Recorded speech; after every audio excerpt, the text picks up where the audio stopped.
Let's bring your cherished memories back to life by digitally restoring those precious but aging photographs in Adobe Photoshop. First, open your old photo in Photoshop. Immediately duplicate the background layer to preserve the original. This offers a safety net. Rename the new layer working copy. Now, let's start removing imperfections. Select the spot healing brush tool from the toolbar and make the brush size slightly larger than the smallest scratch or imperfection. Gently click or paint over small scratches, specks of dust, and any small blemishes. Photoshop intelligently samples the surrounding pixels to seamlessly fill the affected area. Continue this process until smaller imperfections are removed. For larger tears or more complex damage, switch to the clone stamp tool. Select an area of good quality near the damage by holding the Alt key and clicking.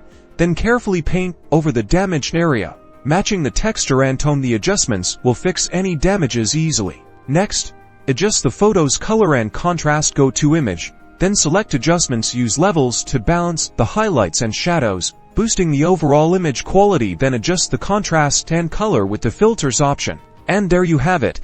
With just a few simple tools and adjustments, you've transformed a faded old photograph into a stunning, revived memory. Save your restored image and enjoy.